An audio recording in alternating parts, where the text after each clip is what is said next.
And this is a moment where we need God's help. Both to teach and both to receive. So Father, let us pray. Father, we thank you, Lord God, for this moment of time that you have set aside for the opportunity to instruct, to encourage, to guide, and to lead your people, Lord. Father, as I stand before you, Lord God, I pray that you regulate the words that I will speak this morning. I pray your Holy Spirit will guide my lips, O God. That will grant me the understanding, mighty God. Father, this is not something that thy servant can do in himself. Father, I pray for a listening ear. I pray, oh God, for an open heart, Lord God, that your people as they hear, they will not trivialize your word. They will not take what you say for granted. But Lord, they will be like those, mighty God, that when they heard the word, it fell on good ground, bringing forth 30-fold, 60-fold, and 100-fold, mighty God. Father, I pray that they will take, Lord God, your word seriously this morning. In Jesus' name, amen. So a scripture we read earlier on, Galatians 5:22. I'm going to read a few verses, not many verses.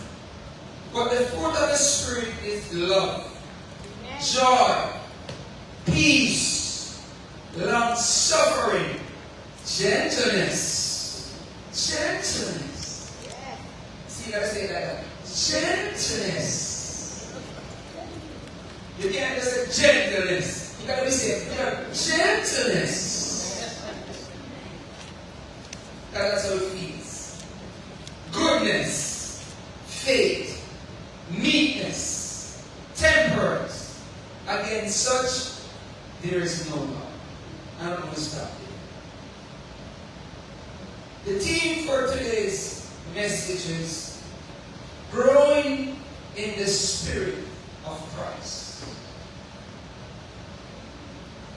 More and more, it is becoming obvious that most individuals attending our churches today are there for multiple other reasons than a genuine desire for spiritual growth and transformation.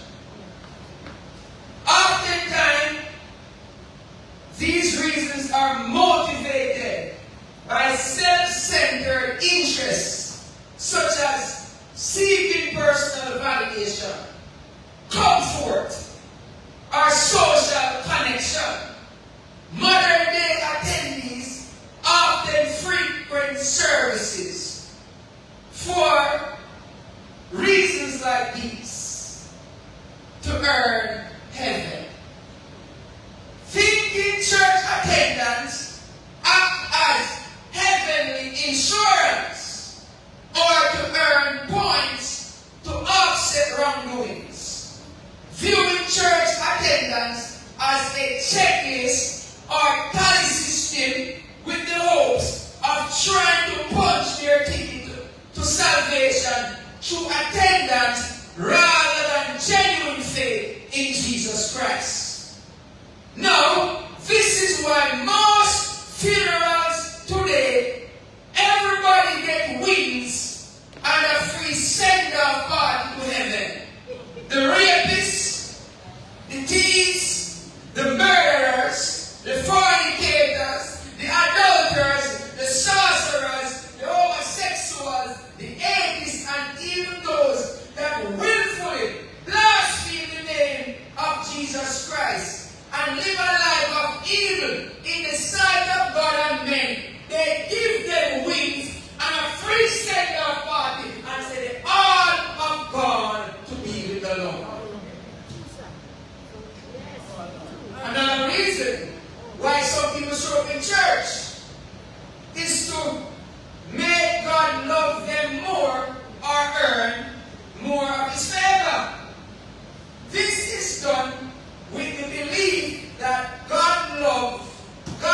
love and favor is a performance-based metric that you can boost by sitting in a pew, enlisting in church activities and departments and giving your money. By doing so, some folks believe they can manipulate or bribe God to love them more and favor them more. Some to look religious, attending solely to project a righteous image to family, friends, or society. Because some people just come because they come to church to look righteous. Out of habit, going simple, because it's a routine, without engaging your heart or mind, present but not committed. Just a fan, not a true follower of Jesus Christ. To ease the guilt of your conscience, using Sunday attendance as a quick fix to balance out unrepented sins from the rest of the week. Some to be entertained, treating the service like a concert or a show, where you are a passive audience member rather than an active participant. To network, using the congregation as a place to find business, clients, customers, or professional connection. Because some people use church as a place to get business and customers. Because I have come across people, pastor, that say that throughout my time in church, is it okay if you can invite me to your church so I can come and speak about what I do for my business? They're looking clients. So some people come to church because they want to see if they can make some business connection with people who are in the pews. Now, to find a spouse, treating the church primarily as a dating pool rather than a place of worship. I have seen this many times in church, and even heard folks make statements like this: "No man, not in this church, and the one them that are here, them marry." I've heard that so many times. So they come to church expecting that they're going to find a wife or they're going to find a husband. Right? A little while after that, they're missing in action. They're nowhere to be found. They came like a detective, did their investigation, got the evidence, and they left. And I know that one very, very well. People come to church, a lot of people come to church, and what they come to do? To find a spouse. After they find that spouse, they're gone. They never come back. Are you with me? I remember a few years ago, some years ago, Missionary Nadine, when I was single, my God, I understand what that is like, that people do come to church faster because they're looking for somebody. My experience was so bad that when I was single pastor, I was never in peace.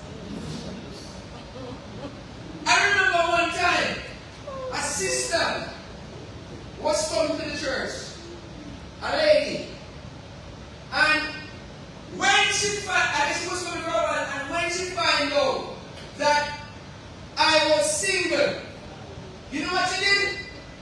She sent back to her country for her daughter.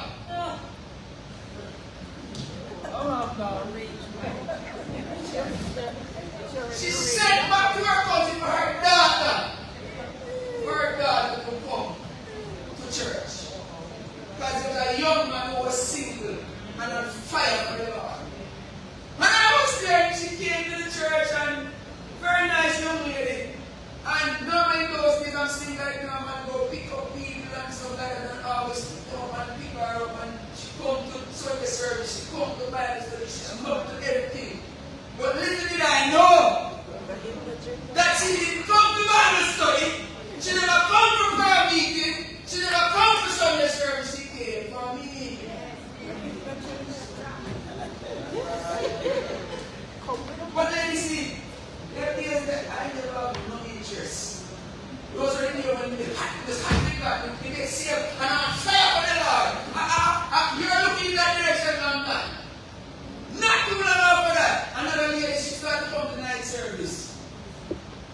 was going to another church.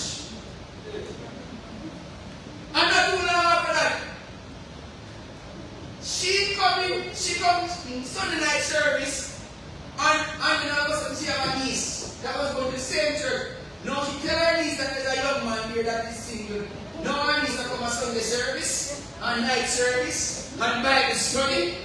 And I'm picking up all these people and don't understand that these folks are coming to church not for Jesus, not to grow in Christ, not for transformation. They were coming for me.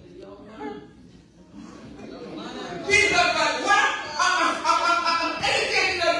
Folks are coming to church for the wrong reasons. It's not everybody that is sitting in church are coming for the right reasons. Some come to church and their witches come to cast spells, to overbox God's people. And this young woman now, he got so bad that this one lady, see, she was crazy. She mad in her head. Because then I'm running the youth department. And it's like every time other females come around me, I don't know this woman jealous. And I don't know what's going on. The woman was obsessed. Until one day our sister came to me, that your sister came to me and she said, you know, I know this, you know. And I cannot blow it up. Because I'm like, I don't think so. One night, after I'm dropping the girl off, she gave me an envelope. Wow. So when I went home, it was a love letter. What you prayer? It was a love letter, Pastor. When I sang it, I was dropped down. So, Nino, when I finally see her, I thought, listen to me. My sister, I don't see her like that. Unfortunately, I don't see her like that. I see her as a sister, and that's it. Man, the woman, it was her obsession. This woman keep yelling. She started to get mad with these young ladies, and all of a sudden she gets up and she leaves. So as a child of God, that is what we need to grow in the Spirit. Amen. Because if we don't grow in the Spirit, we are going to become victims of the plans and the plots of the enemy. Amen.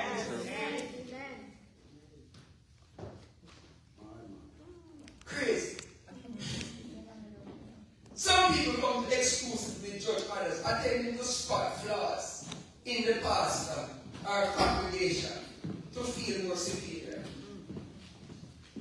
To gossip. Using fellowship time to gossip as a gossip circle instead of a time for community support. Yes. To gossip about the pastor. Going just to critique the sermon, the music, or the pastor's delivery. Because there are some people who come to church with the pastor and they come to critique the pastor because they want to hear the pastor something that they can find something negative to say about him. Because they can't find anything else than the pastor. So they say, if I can just catch him to say something that may be grammatically incorrect.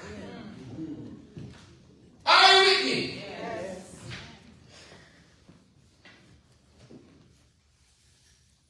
To be seen by the pastor, seeking favoritism or recognition from church leadership. You have some people who are driven by wanting to be seen. And they show up in church because when they 7 days a week, they want attention. So they get that work already, and Sunday they're not working. So they say, I need to go to church because I am driven, I'm fueled by attention. To get your own, expecting the church to always align with your personal preferences and agenda.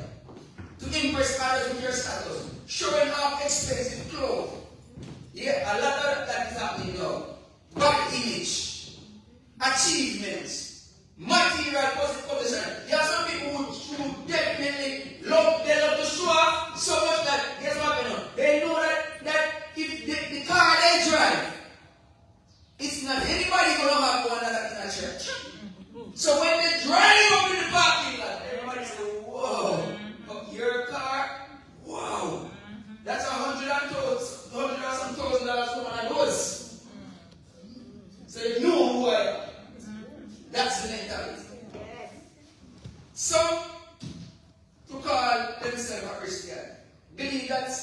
inside a building makes you a follower of Christ. Stepping inside of a building does not make you a follower of Christ. Because of peer pressure. Going only because your family, spouse, or community expects it without personal conviction. Some to find a babysitter. Yes, using the church children ministry primarily as a convenient free child care service rather than spiritual education for your children. You know, when I had a long week and it was stressful, I need a break today. So when you come to church, sit down and just the few hours that church will go on, at least I'll take a break. Put the 4 children in a children's church, free daycare for today. Because I'm a famous leader, following a popular charismatic preacher as an idol rather than engaging with the message. You have some folks who go to church, and if they hear that certain pastors are coming to Toronto today, listen, anywhere they are, if sin outside, they're going to find it, because there are some folks who just go to church because they're running out of certain popular charismatic leaders in the church. And the sad thing about it, they idolize the person, but they don't idolize the message. No. Are you with the church? You get 3 things. Expecting the congregation to provide material needs or worldly prayers simply because they showed up. You have some people who come to church because they believe that if pastor pray for them, they can live in their sin and God will bless them. You have some folks, pastor, if they come and you pray, and you never praise the Lord bless me, they don't feel like you pray for them. Because that word must be in the prayer. Because they came for that very reason. To try to pronounce a blessing over their life. Some to feel unchallenged. Going only to hear messages that flatter you and never challenge you to grow or repent. Now, these inconsistencies and irregularities is precisely why many Christians lose their ability to make a meaningful impact. When our attitudes and action contradict our message, we forfeit the credibility required to reach the very individuals we desire to impact. We cannot effectively influence those to whom we give legitimate reason to doubt our integrity. And a lot of us in the body of Christ, in the church, we give people reasons to doubt our walk. Display spiritual maturity one day and world behavior the next day creates confusion and undermines our witness for Christ. If one day I am saying spirit and the next day I'm saying flesh and the next day I'm saying spirit and the next day I'm saying flesh, people are going to become confused. Consistency. That's it. For our message to resonate, our life must reflect unwavering consistency. Look at him and say, neighbor, be consistent. I desire my faith in Christ to be respected and taken seriously, Pastor. That is my desire, and I challenge the church to stand with me in this. Do whatsoever is necessary that people will take you seriously as a child of God. If I preach the gospel on Sunday, yet I'm seen compromising my testimony at a local establishment, you see them on Monday. You drive past me and see me drinking rum. Mr. Melanie, you know, I'm going to drive past and you say, you see me I drink rum. And every so often you pass by here, that bar, and you see, you have information that I'm here drinking rum. You are not going to leave like that. Things are going to start to go to your mind and say, what is going on with Pastor Sidney? Something not right. And he might preach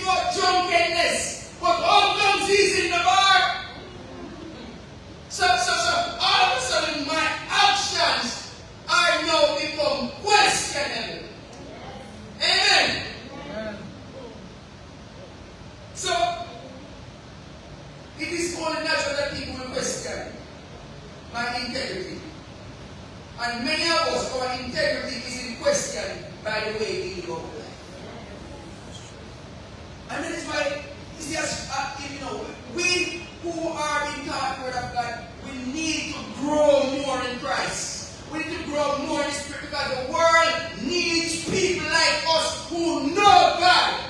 Because every time you go on social media, you realize that people are blaspheming the name of Jesus Christ like trouble. Everywhere you turn, people have become haters of the church. Yes.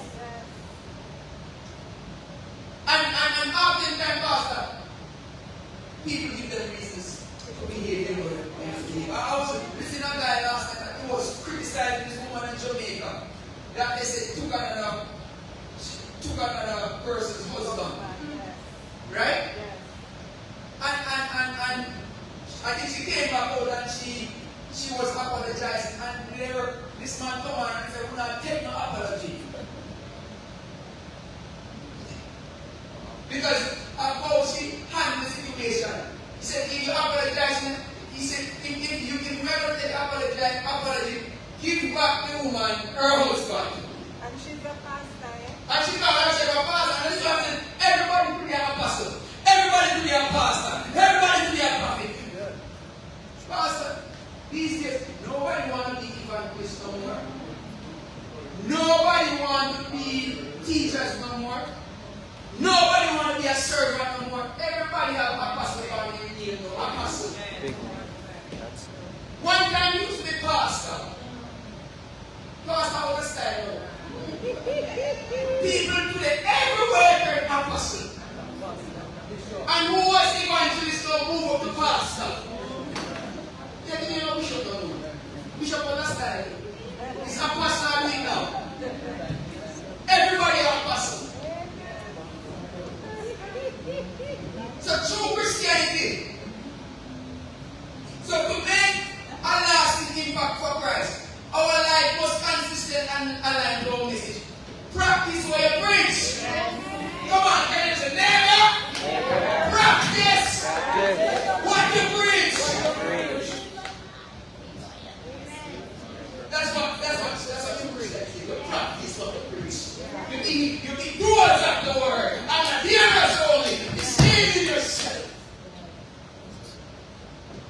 So to make a lasting impact for Christ, our life must consistently align with our message. Whether it is a husband, a wife, or children, or other family members, they must see our faith as genuine. Even those who do not know the Lord as yet, our parents, siblings, extended family, friends, and even our critics. You heard me? Sister Melanie, even our critics must see Christ reflected in how we live. That's how we build a platform to project Christ-centered influence to those who we encounter. If you want to build a platform to project the influence of Christ on other people's life, you got to practice what you preach. You can't impact people's life if you are saying one thing and you're doing something else. Amen. Amen. Hallelujah. True Christianity is not just what we profess on Sunday. It is how we live every single day. When our daily walk matches our Sunday message, we earn the credibility required to truly transform life. The supreme mission of the Christian life is to intimately know God. Are you? Let me say that again.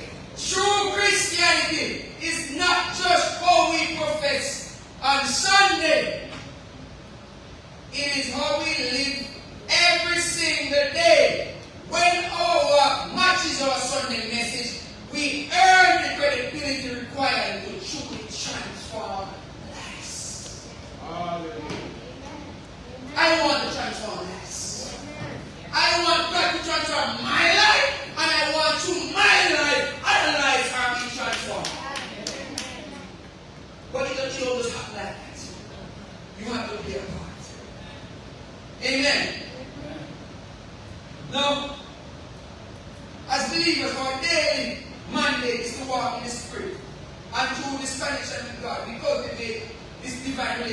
becoming powerful catalysts and conduits of His love, mercy, and righteousness in the world today. If our weekly attendance is disconnected from our ultimate purpose, we are restricting our faith as a routine. Some people come to church and their faith is only a routine. You think that's the will of God for us. We don't plan to go to routine. So it's also restricting our faith as a routine rather than a transformative relationship with the Lord.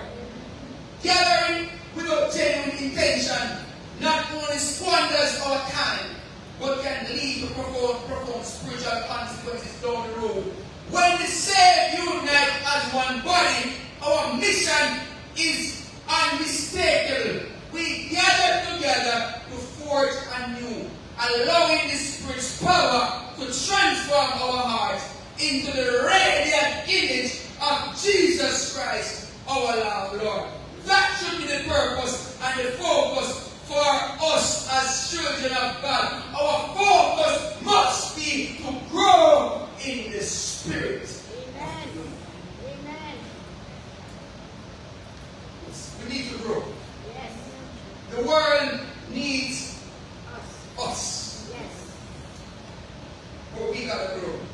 Now, the book of Galatians was written by the Apostle Paul. Now around AD 48, 55, to the churches in Asia Minor. Now, Paul established this church on his first missionary journey. And this letter, written out of deep passion, frustration, and indignation, was prompted in later years due to a very severe crisis that hit the church, where a faction of legalistic Jews known as the Judaizers infiltrated the congregation, demanding that the Gentiles follow Jewish religious laws, which threatened the poor message of grace and free salvation. So there was a doctrine that came about that threatened people's freedom in Christ. And one thing, Pastor, that I noticed today, that people don't like your freedom.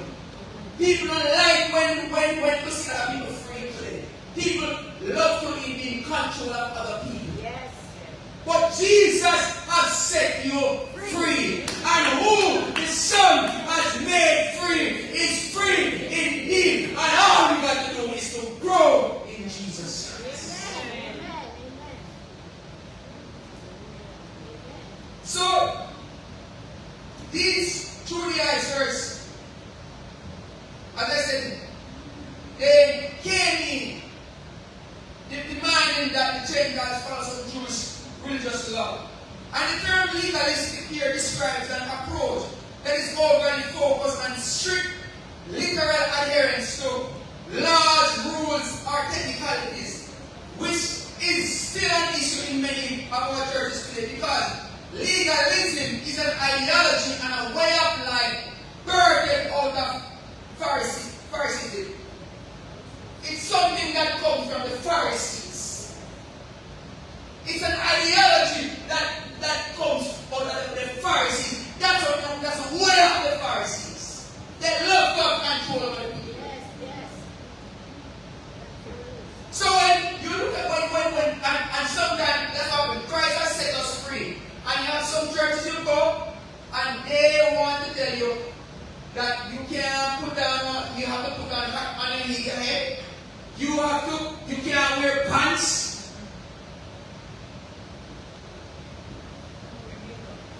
That's legalism. Yes. And if you don't wear pants, you can't sing on the, if you wear pants, you can't sing on the breasting. If you don't wear hat as a lady, you can't do this or you can't do that. And I often say, Pastor, the scripture that in Deuteronomy, where they say that a woman must not wear a man's garment, right? You know why I called that one? Yes, the verse, they read that first. But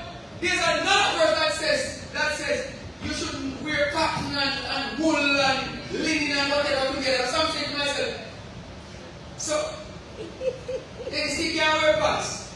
But how comes you are wearing wool and linen and all the material mixed up together? So what's going on? So it tells you that that's what legalism does. It actually picks out some stuff and try to use that in bond. It's a selective ideology. It picks what it wants, dumps what it wants, so it can keep control of it. Yes.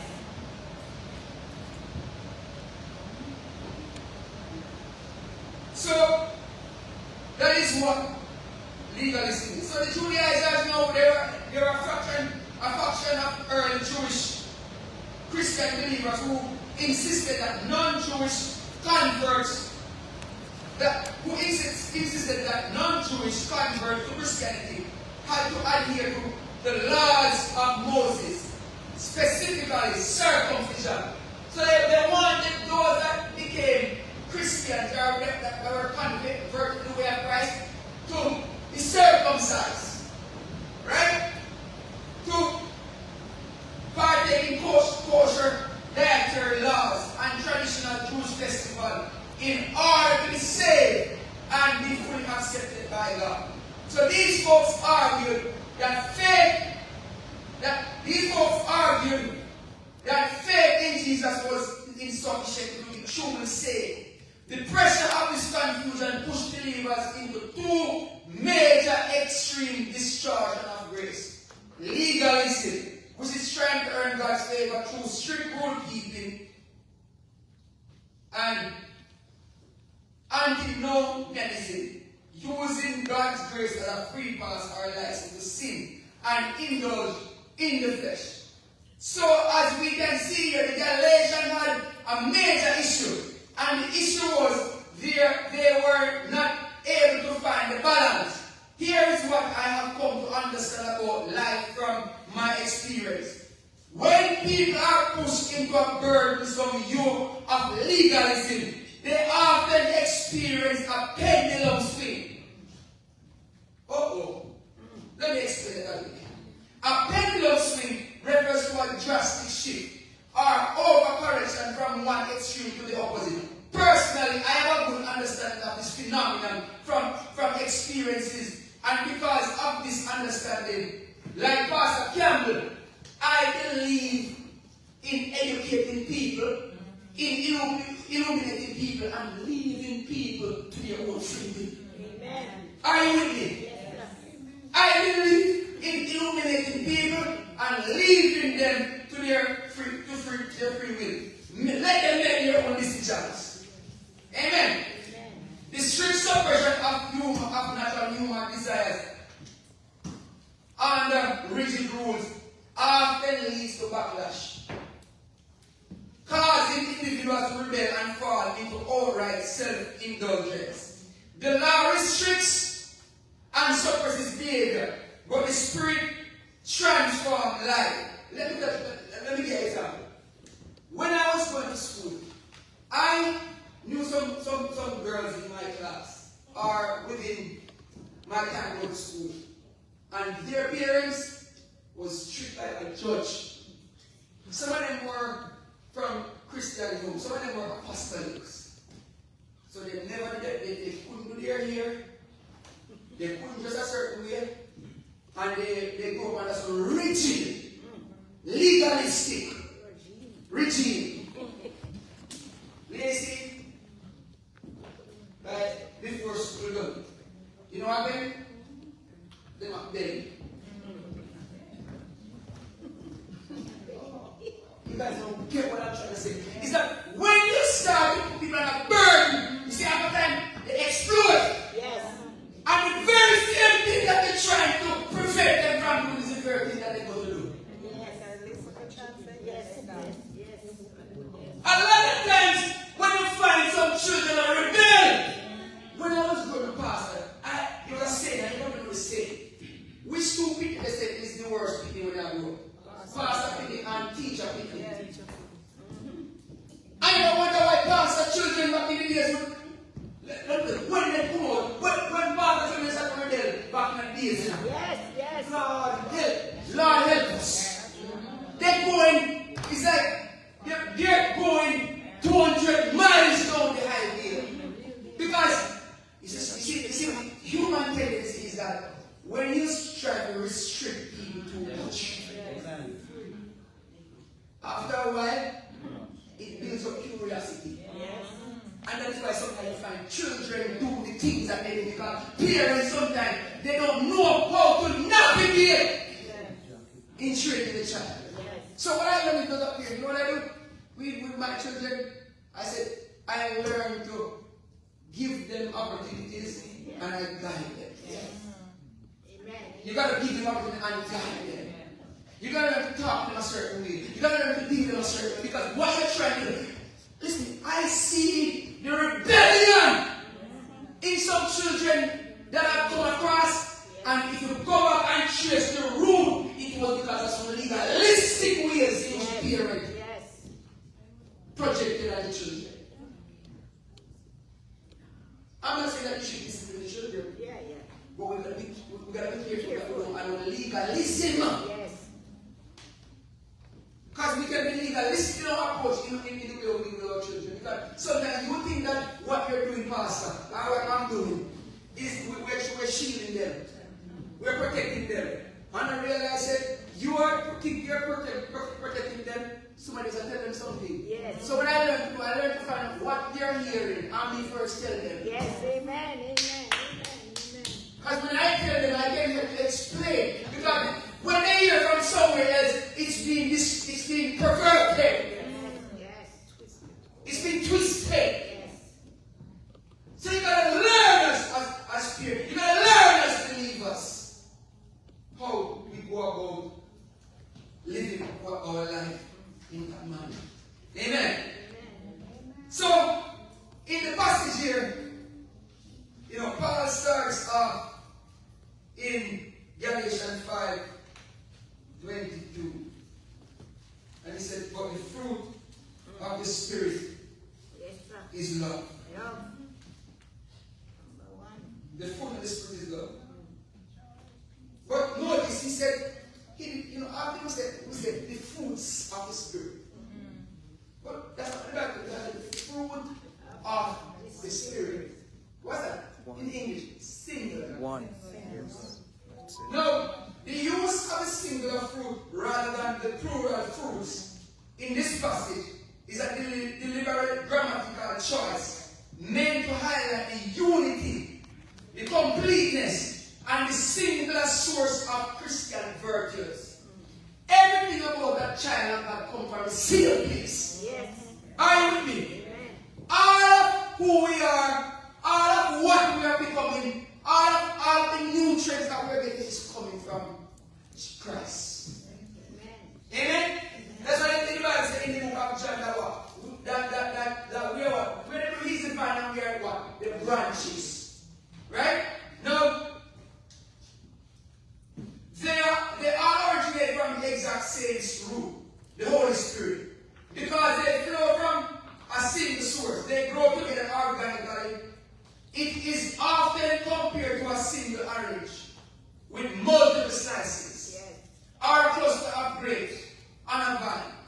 While there are different facets, it remains a singular fruit. Amen?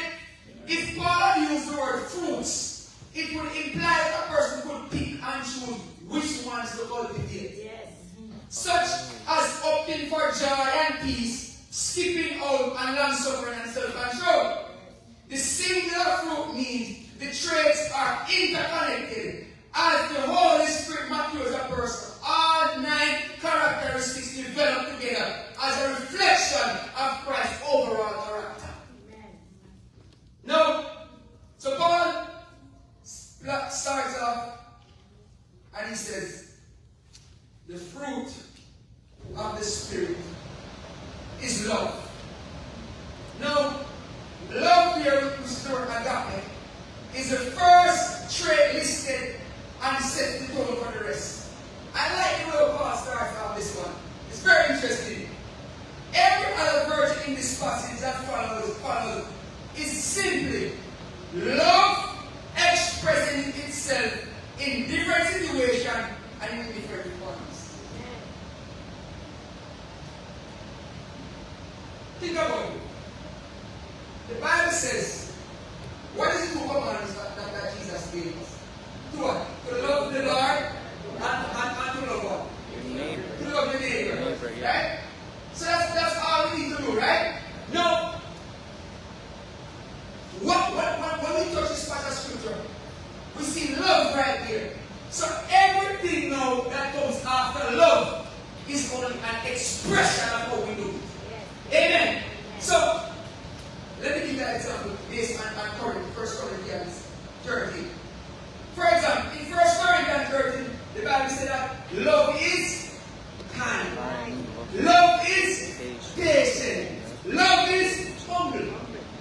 Speak. So we said all of these are an expression of love. So if Mama Peggy wants to express love to somebody, I don't know. Mama Peggy said she loves JJ. I don't know. That's what Mama Peggy says. But when Mama Peggy starts to express it now by the things that I'm about to show you now, now you understand that Mama Peggy truly loves JJ. Yes. Amen? Yes. So we start by saying love. So in Galatians 5:22, love is defined as agape. It is selfless, unconditional, and sacrificial choice. The word fruit indicates that this kind of love is not something you grip your teeth and force out of your human effort. Because a lot of people today say, oh, I love you. I love you. But then they turn around and they bite you. That's it. I love you. I love you. But then they turn around and they curse you. I love you. I love you. But when I'm hungry, you pass me by. Like I don't exist. So this kind of love is the natural result of allowing the Holy Spirit to transform you from within the heart. This is the same type of love God showed humanity through the sacrifice of Jesus. It requires giving your time. This is love. This kind of love, Sister Melanie, it requires you giving your time. Some of us, we're so in ourselves that Mama Peggy, oh, it's 6 o'clock. I don't have no time. You can't spend 5 minutes in prayer. The Holy Spirit will prompt you to pray. You can't stop and spend 5 minutes in prayer with the person where you say I love. You see, this kind of love, it requires giving them energy. There are some people who say they love you. And they know say they need a help and lift up a chair. But it's right now. Not there right now. There right now. Right now, I can't lift up my chair right now. But you see when you get a mic to preach,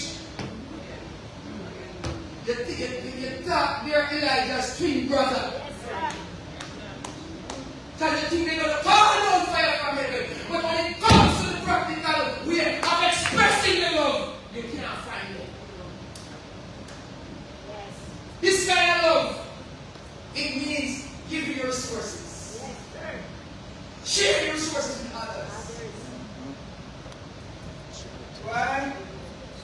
You understand? Say you need it about. You see right now, you have to see if you're ready. You are 65 right now, and you're retired soon.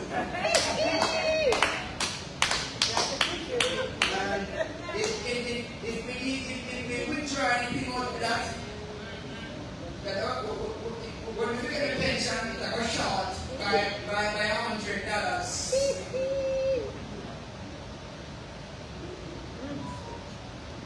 Is what I'm saying?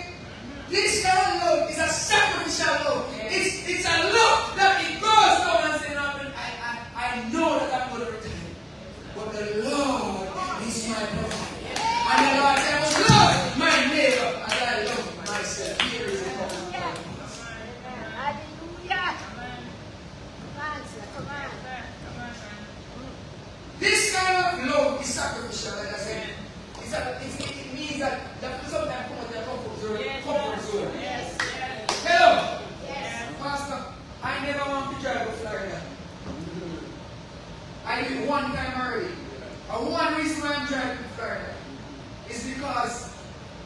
the other folks I'm driving with, they want to drive my taxi to save them some money.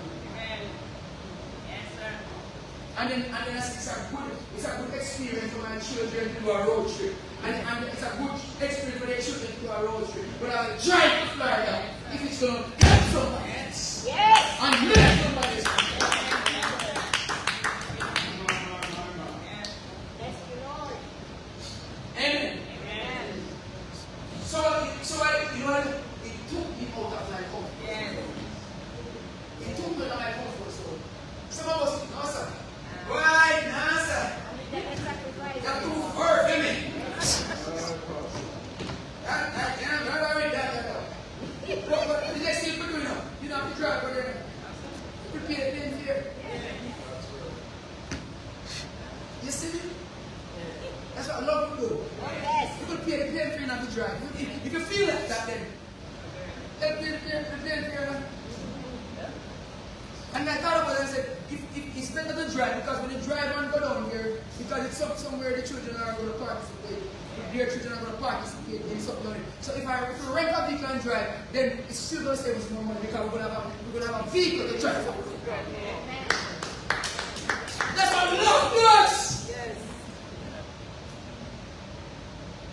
I never thought about myself. We go down here, you know what we do? I'm sure. It's a time when it's me and my wife anniversary. And I could say, oh, I'm an anniversary. Me and my wife didn't want to stay the same room. Why? It's love! Sacrifice. I step out of my comfort zone just to make other people enjoy themselves. To make our people have an experience that they never had before. Amen. Amen. But you see that kind of love? It's not something that you just come and say, I love. Yeah. It takes the work of the Holy Spirit. Yes. Because I made it a place to do that. And maybe you are not here today. But you must listen to what the Lord is saying. And look into what He said and see if it makes sense. And say, God, help me to get there because I'm not there. Amen. Yes, sir.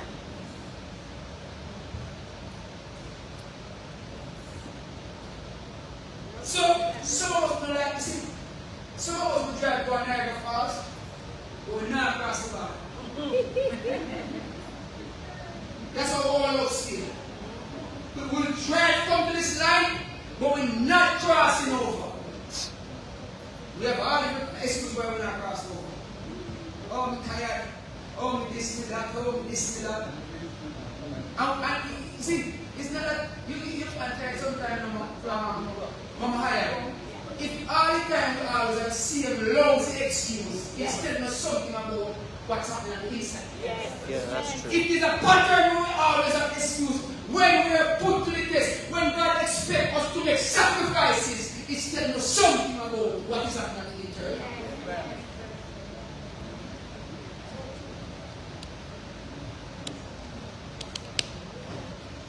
We have to give up our pride, Pastor. Sometimes you're right. I understand. You know what I mean? You see about peace, you just let it go. Yes. This kind of love is a love that extends grace. Sometimes you look around and love covers multiple sin. I just overlook it. Cover it up. Let Sister Melanie not gonna know. Sister Tali not gonna know. Sister Natalia not gonna know. Lady say not gonna know. Pastor not gonna know. That's what this kind of love is. Covers. You made a mistake. You did something wrong. Yes. God not please. But if I go and I tell everybody, how is that going to help you? True. Are you with me? You can't fix the individual. He telling you what church now going to fix the individual. It just makes sense. So what I got to do? Extend grace. Hallelujah. Amen. No. It's the story that 8, 9. For he know the grace of our Lord Jesus Christ. This is the comfort zone. That's what's comfort zone. That though he was what? Rich, yet for your sake, sister, evangelist, for your sake, he what? Became poor, that you may become rich. That's a person stepping out of their comfort zone. That's a person who's sure themselves of pride. He stepped up his glory and he came down on this earth lazy. And that's what it says about God so loved the world that he gave his only begotten Son, that whosoever believeth in him should not perish but have everlasting life. He stepped up of his glory because of his comfort. And lot of us, we don't like, we love our comfort zone. And listen, we vex. And no matter what somebody tells us, we can't see. We just can't look at it from the perspective. Because some of us, there's hardness, there's stubbornness. We just like standing, we like here so. They don't care. More and more day. More and more tree-head road. More and more care. More and more plate. More and more cup. You see, if you are me, have not arrived at that place where you can be willing to say nothing. I have my cup. But, I like drink from the cup. I like sharing the cup. But, for the sake of Christ, we're going to drink from the sea. Pastor, some people will blue, what is it? They will blow hurricane, they don't say nothing. I don't remember this thing, it's just what I say. But they will get angry because they're not letting go of the comfort of their life. They don't care. They're so stick to that way of life that no matter what you tell them, no matter what God works, they don't change nothing about them. That's not the love of Jesus.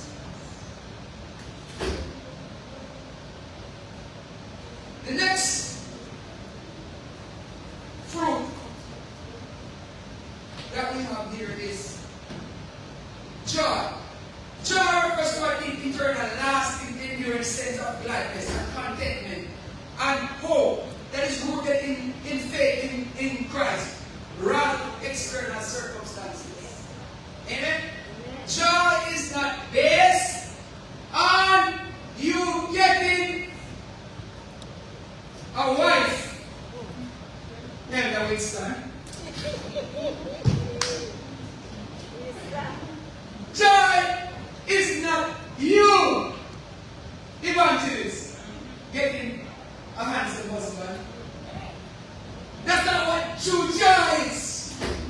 That may be happiness, but that's not true joy. Joy is something that is internal. Amen. It's not based on a circumstance. So, evangelist, even if there was no Brother Winston, you would still have a child. Brother Winston, even though there was no evangelist Marjorie, you would still have that child. Amen. So unlike surface level happiness relies on good or external circumstances, this kind of joy is a supernatural and internal state of peace that cannot be interrupted or manipulated by the circumstance you experience, but is rooted in a very intimate, personal, experiential relationship with God, and sustained by the Holy Ghost. And this is why in the Bible, in the book of Acts 16, the Bible says that Paul, they were preaching the gospel, and all of a sudden they arrest them and throw them in jail. And the Bible says that while they were in prison at midnight, Paul and Silas, they sang prayed and sang praises unto the Lord. That's what the joy of the Lord does, because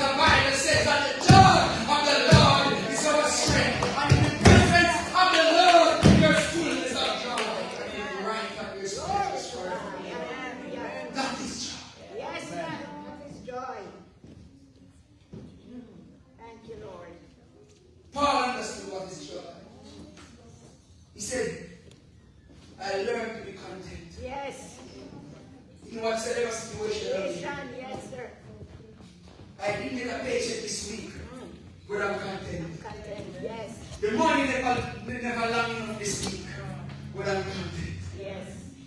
Because that joy That joy. is in. Amen. Job understood it. He said, we can accept what is good from God, but not tragedy. That is the joy. Next fruit is the peace. A deep peace, a deep constant, still inner. An inner stillness and harmony with God and others. Even when facing stress and chaotic situation, it goes beyond the mere absence of conflict, representing an inner tranquility, completeness, and harmonious relationship with God that remains steady regardless of external chaotic circumstances. It is that inner stability that anchors the soul, mitigating anxiety and fear, allowing an individual to remain calm and steadfast during trials. You know, this morning when I came to the door, Mama Peggy said, Pastor, sit, let me tell you something. There's my daughter-in-law, she has to go to a procedure, and the enemy that tried to think about, if you ever know, you know, she's there. She has the peace of God. She has the inner peace, and because of that inner peace, she said, I'm a warrior, I'm fighting, I'm not afraid, and that's where the peace of God, that's where the peace of God, because you can fight the good fight of faith, and know that God is still working in it. Amen. Amen. I look at David and Goliath, Pastor. When you got the peace of the Lord, Pastor, you move like David. Yes, you dance. Israel, Goliath showed himself. And I made 30 Israel for 4 days. Saul the king and all of Israel are perplexed. But when David showed up, David said, here are a king. And I said, hold on. So I said, anybody who take no Goliath, there's a reward for him. When David heard the reward, that just made him happy. Amen. And that's what happened.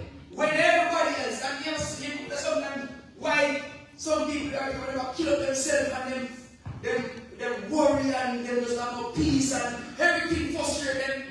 Here goes another person we have a big building on his backyard. And he can be here smiling in the star. Like Jesus.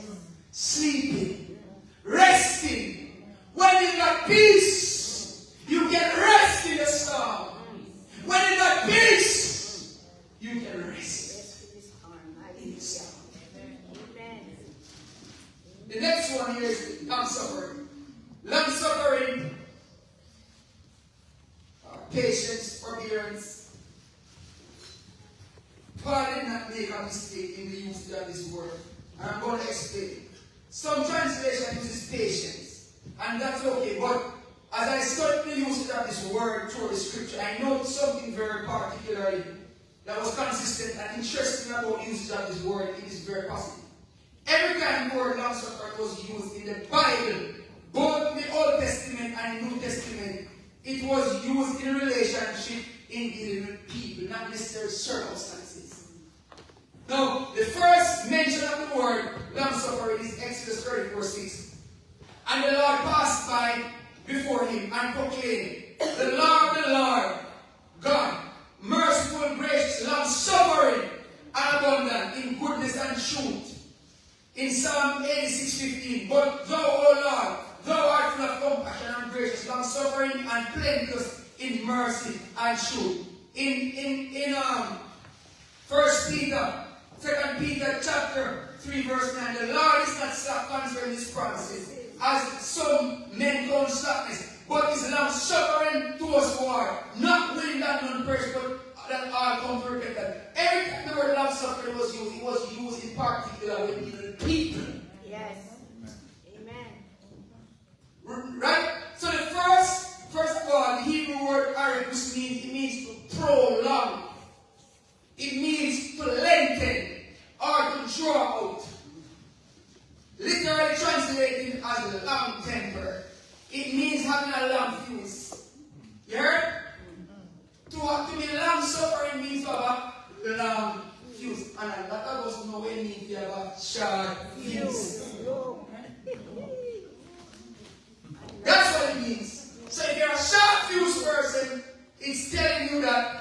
You lack long suffering. It means having a long fuse and slowness to anger. It describes the ability to remain steadfast, hold back one's anger, and endure even when severely provoked or wronged without retaliating. So when a person is long suffering, it means that you can be provoked. Yet you don't retaliate. So while another Greek word for patience generally refers to enduring difficult circumstances or trials, the Greek word used here for long suffering is specifically tied to patience with people. Yes. So what Paul was saying is that we must grow in long suffering, being patient with others. Because love is patient.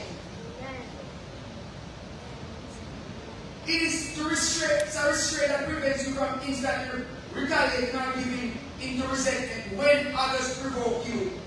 So, this word long suffering has more to do with patience with people.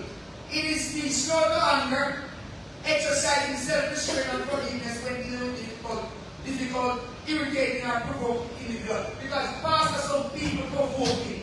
You have some people who are very irritating.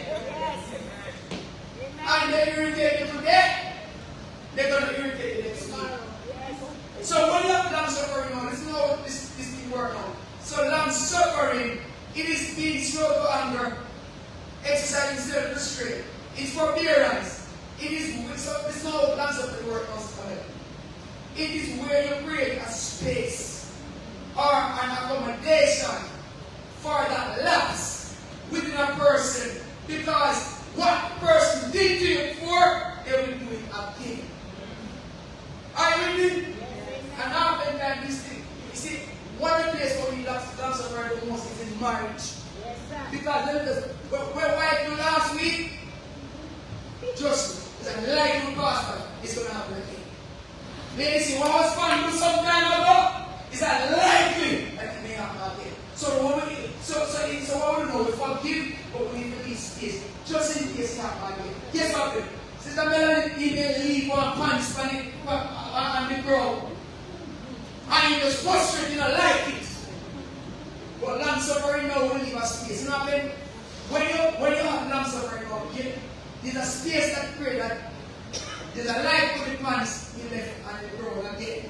So long suffering, because of long suffering, the next time you see the pants on the ground, instead of you arguing about it on you, You take it up, sir. amen. Amen. That's how long suffering works. There's a lapse. It gives you create a space, an accommodation for something that may happen. Sometimes that God is long suffering towards war. He's not like man. Because what he's doing is giving us time. So with long suffering, Mr. Melanie, what you're doing is that you're giving him time to come to himself, that one day, hopefully, he will realize that he doesn't go to job with the little party. And that's how Christ wants us to live as believers. Make room for people. People are going to make mistakes, they're going to mess up, they're going to lapse. Amen? But some of us, we're happy, we're too pretender. And we need to recognize where we lack in this part of our life. So the next word is gentleness. Gentleness describes a disposition of tender, benevolent grace that put others at ease. Sister Latai, come here. Come here, Sister Latai. Mellowing out harshness and severity. It is a genuine empathetic disposition that seeks to be compassionate, merciful, helpful, and gentle towards others. So when it's gentle, right? You know Sister Latai goes to something, right? I really am truly pastor of fear. Right? Instead of going here and tell Sister Latai, you should do this, you should do that. And schooler, go to us, Sister Latai. I understand that you made a mistake. And, you know, it's consequential for the mistake. But in spite of Talataya, don't give up.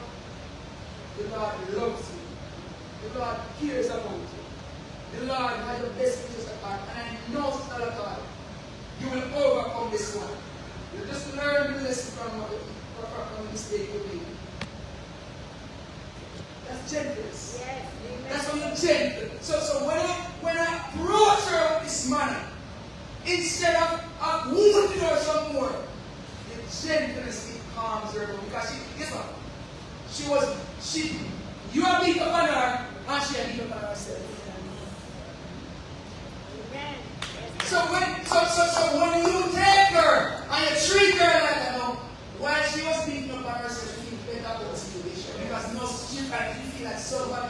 She knows she knows how she was wrong. But now when you come and you realize and you become gentle with her, now it's like you calm her down. You show her compassion. But oftentimes gentleness is love expressing itself in a tender action. And a lot of church police get this word twisted. You know what I said? A lot of church police, because there's police in church. There's police in church because as soon as Sister Lataya have an issue, oh gosh. Pastor, can I write it closer? Say my right there ticket. Yes, sir. I'm going to take her license. So she will not come back to court. Right? When you're gentle, oftentimes harsh, incompassionate, self-righteous, religious folks that have forgotten where God took them from in terms of your soul or organizing the gospel. You see, when it's gentle sometimes, and yes, a person does something wrong, Mama Peggy. But sometimes when you're gentle, when you start taking on people gentle, see, self-righteous people, they look at you as soft. It's soft, it's compromising. You should be tearing them skin with some lips. Yes.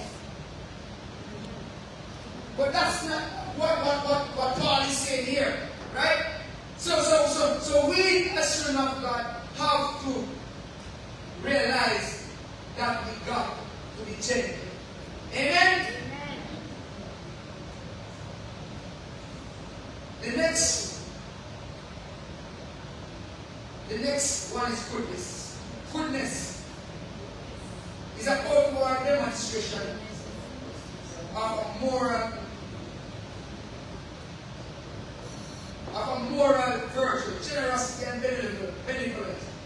It is defined as living selflessly and generously for the benefit of others, serving as an extension of God's own character, regardless of whether you receive reward or recognition. So goodness, the Greek term often implies big heart.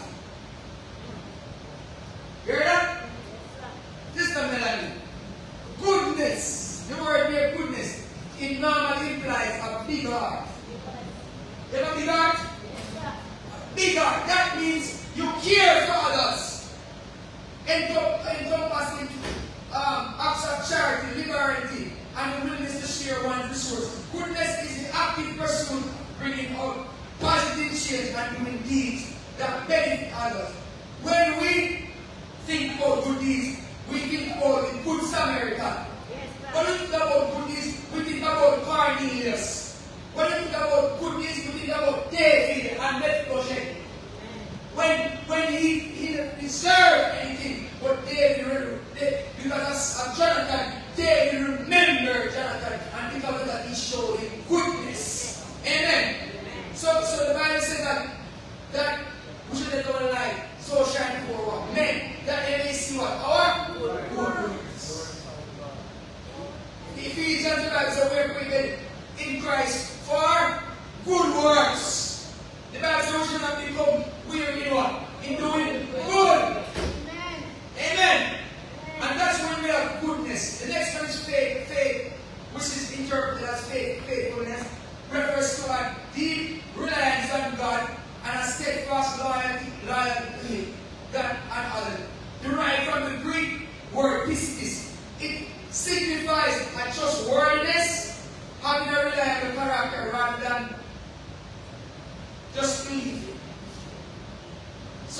it is demonstration of keeping promises. So, when a person is faithful, a faithful person keeps promises. Amen. Amen. When we are displaying, a person that is displaying faithfulness, they keep promises. Amen. They are commitments. They have a reliable character. They are loyal. And they show integrity in relationship, even when it costs you. You see, there's nothing faster like having a faithful friend or faithful friends.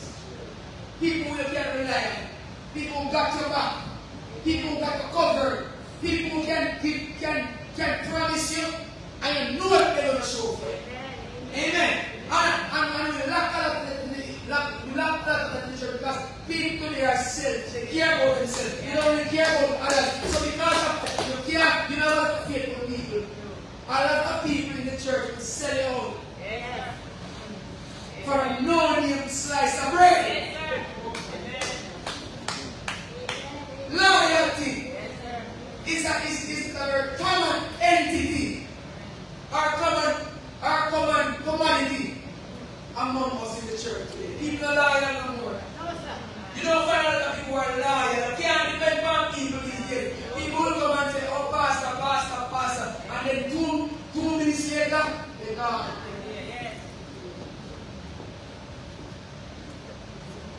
Amen. So we got to be faithful. And we see Jonathan was a very faithful friend to David while he was being pursued by Saul. The next book is meekness. Meekness. Come on, look at it. Was it neighbor? Meekness is not weakness. Rather than implying weakness, timidity, passivity, or being a pushover. It refers to power, confidence, and humility guided by God's will. Instead, it describes strength or power under control. It is an inner grace humility that allows a person to submit to God's will and treat others with grace, even when they have the power or justification to retaliate or take vengeance in their hands. Like a strong wild animal that has been tamed, a meek person possesses the ability to react or retaliate, but purposefully choose to remain calm and gentle. Yep. At the same time, a meek person under pressure has an inability to endure hardship, insult, and injury without being bitter or irritable or revengeful. You remember one day that he had the chance to kill Saul? What did he do? He showed him mercy. That's what, when you meet, you have the power in your hand to do somebody something. But guess what? You say, you know what I mean? You show them grace instead. Amen. You need vengeance to the Lord. And that's what the Bible says that Jesus, when they insulted him, he never insulted back. When they harmed him, he never tried to harm them back. Besides, Joseph, in the same situation, where he had the power to harm his brothers, but you know what? He showed them mercy. Somebody say mercy. Mercy. Mercy. So we're now on temperance. Temperance. Temperance. Temperance or self-control. That's the last one. Temperance or self-control. Refers to supernatural ability and the inward strength to master one's desires. Impulses and passions through the Holy Spirit. The Greek word here, it comes from the word kratos, meaning strength or mastery. Literally translates into power or mastery from within. So self-control is an internal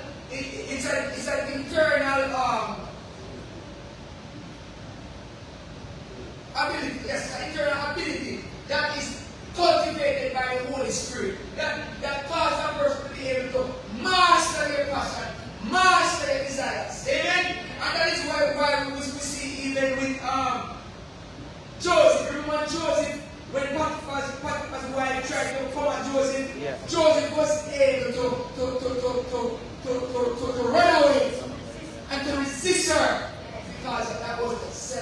self-control. You see lack of self-control? It has placed put all of us in the problem. Amen. Lack of self-control has put some of us in financial problems. Lack of self-control has put some of us in health problems. Lack of self-control has caused us to not get along with some people. Because sometimes when we should keep our mouth closed, we open up our mouth. So we need self-control. We need to grow in the fruit of the Spirit. And a lot of us in the church today, I realize that that's not the focus. But I challenge you today, church. As you come here today and you leave, make growing in the fruits of the Spirit your priority. Amen. If you're a husband, grow. If you're a wife, grow. If you're a woman, grow. If you're a child, grow in this fruit of the Spirit. Because let me tell you something. People don't care these days how articulate you are. They don't care. Some people don't really care how eloquent you are, how much money you have. What people care about is the fruit that comes out of us. Amen. So I pray to God today that as you leave here in mind, think about where you're lacking. What am I lacking? And if you're lacking in any area, ask God to help you. Because if you're really going to make meaningful impact, so many people we are praying for, I'm not praying if you pray for them. I just pray for them. You need to show them Jesus Christ. Some of them need to show them some gentleness. Some of them need to show some goodness. Some of them need to show some faithfulness. And some of them may not see some things in us. And that is why some people are not convinced. God bless you.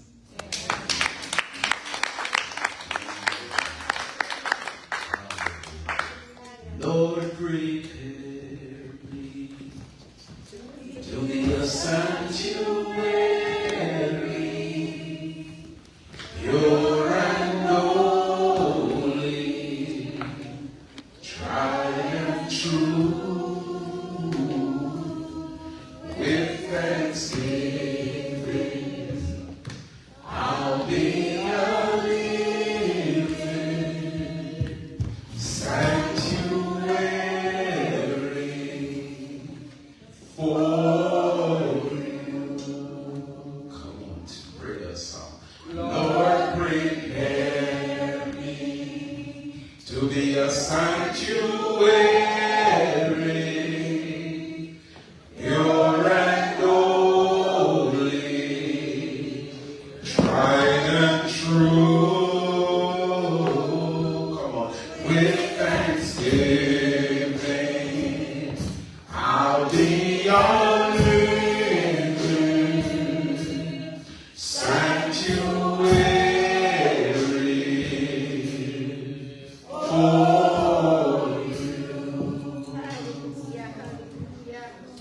Hallelujah. Hallelujah. Hallelujah. Hallelujah. Bless the Lord, O my soul. Amen. This is the Healing Cathedral Deliverance Ministry, a place where the Word of God is expounded. Amen. A place where the Word of God is taught. Amen. And we're here to receive of the Lord and to be reminded and are to be told. Amen. The path that we must take. When we become Christians, we take a different path from that which we are familiar with. We repent, which means we turn around from the path we were on and take on a new road. Amen. Get on that glory road. Heaven is now in view. Bless the Lord. We're getting ready to go home now. Look, I just want to do a series of prayer. I see Sister Michelle shows up this morning. Sister Michelle, how you doing? And you brought the legendary Orlando. Hello, Mr. Orlando. You're famous in this church, man. Amen. We're glad you're here. Come on, bring him up, Sister Michelle. Come here with Ola. Come here, Sister Delaby. Come here, Sister Delaby. Come here, Sister Promise. Amen. We just want to do a little bit of prayers before we get out of here. Amen. Hallelujah. Lord, prepare me to be a sanctuary. Hallelujah.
You know, when I came this morning and I was speaking with Brother Val, and he told me Orlando is here, I got really excited. I was telling his mom, literal goosebump came upon me. This is the right thing to me. This young man needs to be as close to his mom as he possibly can. And I'm so glad that he's here. We've never met you, but we love you. We've been praying for you. Everybody here know you by name. We just never saw your face. Amen. And we love you. We thank God for you, all right? Bless the Lord. It's nice when you pray for somebody and pray so hard and then they're here. I don't know how you feel, but I'm just telling you. I took praying for Orlando very serious. He's attached to me, even though we have never met. That's how I pray for people. They're attached. You're attached to me. I've been praying for some things concerning you, and it's always good when I see you. The Lord is going to work something out for you. Lord, the doors to be open for you. Continue to be faithful in the presence of the Lord. Amen. And be careful as you walk, because you are not just an ordinary young lady going through earth. Your life is governed by God. The things you do and say matters.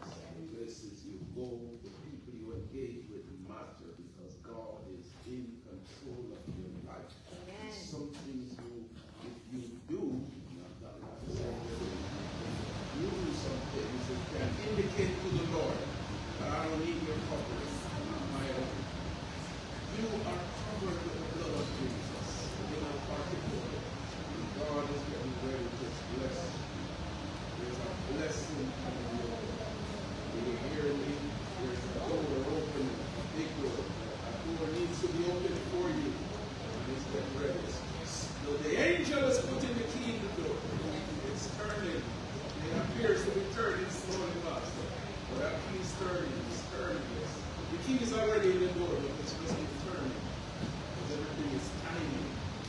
Amen. And that quick is about to come soon. And we give God thanks for that. Amen. So we just pray that the Lord will continue to cover you. Amen. And know that His glory be equipped by nothing. Amen. Amen. We're waiting for the news. Good news. Hallelujah. Oh, hallelujah. For the answers on my needs. Hallelujah. God is getting ready to do great things. We lift up Mr. Orlando from Pastor. Let us pray. Come on, stretch your hands to this wonderful, handsome young man. Hallelujah. Eternal God, gracious Father. We thank you, Lord. Thank you for what you are doing. We thank you for all that you have done. We thank you, Lord. We're anticipating all that you will do. I believe this is the beginning of recovery. Yes, Lord. Mighty God, I thank you. Yes. Oh, God Almighty, that this young man, I have never been so happy for somebody crossing the U.S. border into Canada.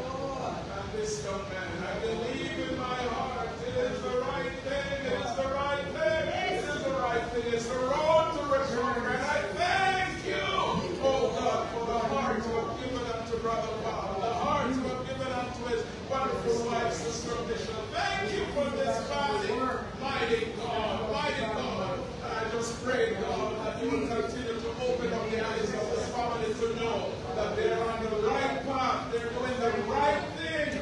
Oh, for the well-being of Orlando. Father God, you know what's happening with this young man. You know his fights, you know his battles, you know his ups and his downs, you know his in and his out. After all that he has been through, mighty God, I pray for divine restoration. I pray for divine restoration, divine peace, divine blessing. I pray, God, that normality be restored in the name of Jesus. Reverse everything, mighty God. Reverse everything that you did not intend for this young man and cause it, God, to be restored. Regularize it, mighty God. Let it be normal. Normal, young man, going to and fro, back and forth. Oh, God, raising up with his friends and doing the things that young man does. Cover him now, keep him now, sustain him, mighty God. But most of all, heal him, deliver him, cause him to break forth. In the name of Jesus. Thank you. Oh, God, and I believe, oh God, the process begin. The process begin at the crossing of the Father. The process begin at the care of his mother. The process begin at the care of his stepfather. And I pray that you will grant them the wisdom, the knowledge, the peace, the patience, all that we heard minister today by Pastor Smith. May all those fruits, oh God, begin to germinate in their lives, that they will be effective, oh God, in their care for this young man. Thank you for this family. Whatever their needs are, may you provide. Remember Brother Paul's mother today. In the name of Jesus Christ, Almighty God, give them the strength, the anointing, the enabling ability to care for these people in their life. Orlando, oh God, and Minister Paul's mother, in the name of Jesus. Yes, Minister Paul's mother. Somebody might say, why minister? Because he ministered to the things of God. He ministered and cared about the things of God. Yes, bless him, Lord. Bless his wife. Supply all their needs. Heal their son and all of their children. Father, we thank you for what you're doing in Promise's life. God, mighty God, mighty God, mighty God. She's not here by accident. Yes. She's here by divine appointment. Yes, Lord. Here in Canada by divine Yes, appointment. Lord. Here in Canada by all the reasons are lined up behind her why she should not be here and be with her family over there in Africa. But you have placed her here, mighty God. You have taken her, God, from the land of Ur, like you have done unto Abraham. And you have brought her here in Canada for a purpose. And we pray that that purpose, God, be realized even right now in her life. God, the door that you're about to be open, door of employment, door of favor, mighty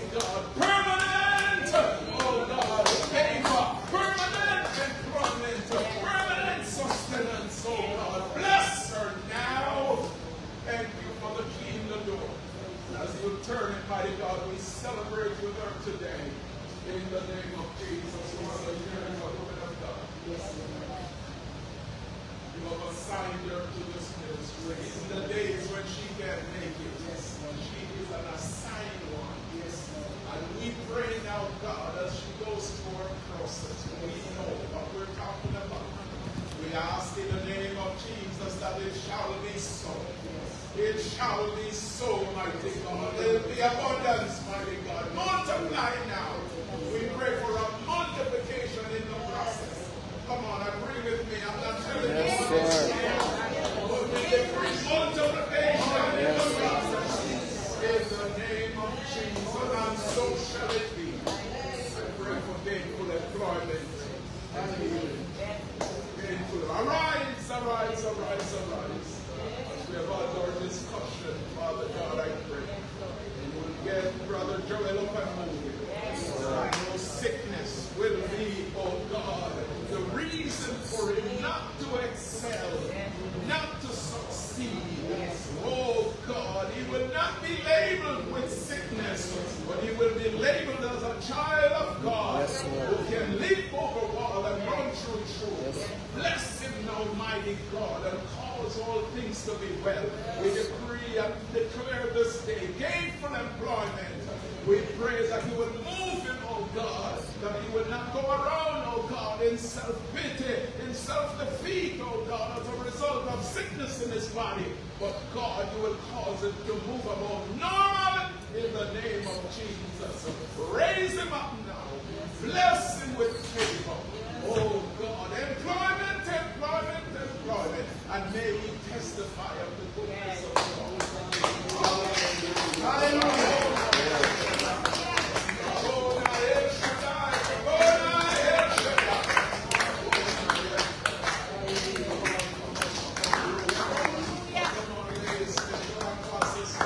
I didn't know you guys was coming today, so I only bring one.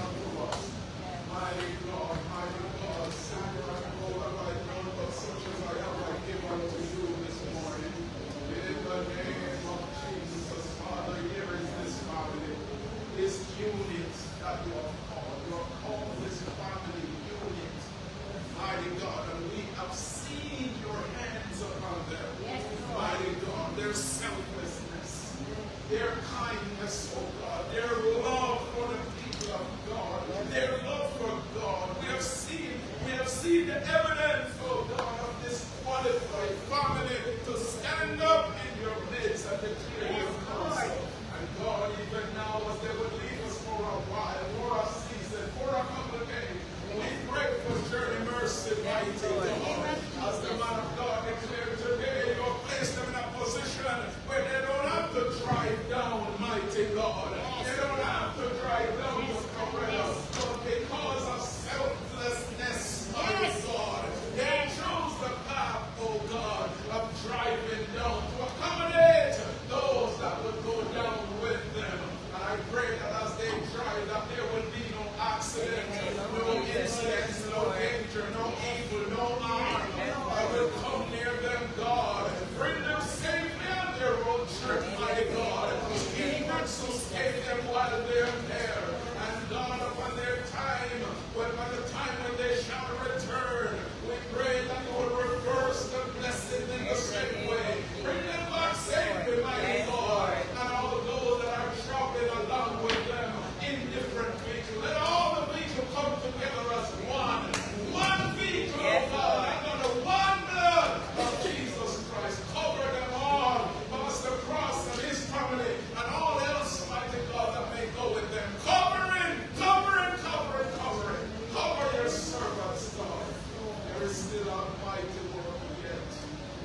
majesty, dominion, and power, both now and forever. We are, God bless you, we are getting ready for the water baptism. We're trying to secure the pool. We've done it before, and we're trying to secure the pool that we made in this beautiful summer. One Sunday morning, do some baptism bright and early. So if you're here and you're not baptized as yet, and you're ready to take that next step, I think Sister Camila made mention. Hallelujah. We know we have Sister Camila. Hallelujah. We want to see she brought. Amen. She's getting excited. She's so ready for this.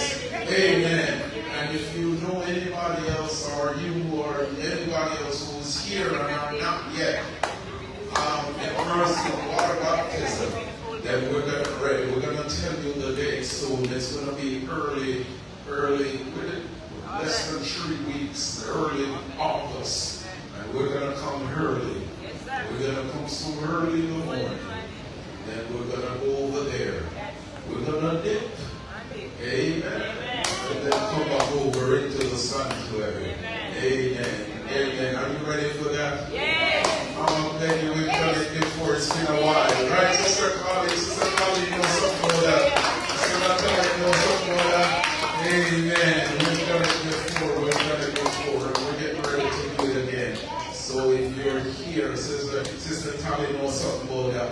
But if you're here, amen, and you're not yet baptized, amen, come and rest in our hands as the Lord give us the anointing and the strengthening. Come lay in our hands. Let us dip you and raise you up in the newness of life. Come on, love somebody, hold somebody. Come on, point your hand to the pastor and say, use him, Lord. Come on, say, use him, Lord. Strengthen him, Lord. Anoint him again, Lord. Bless him again, Lord. Hallelujah. Bless the Lord.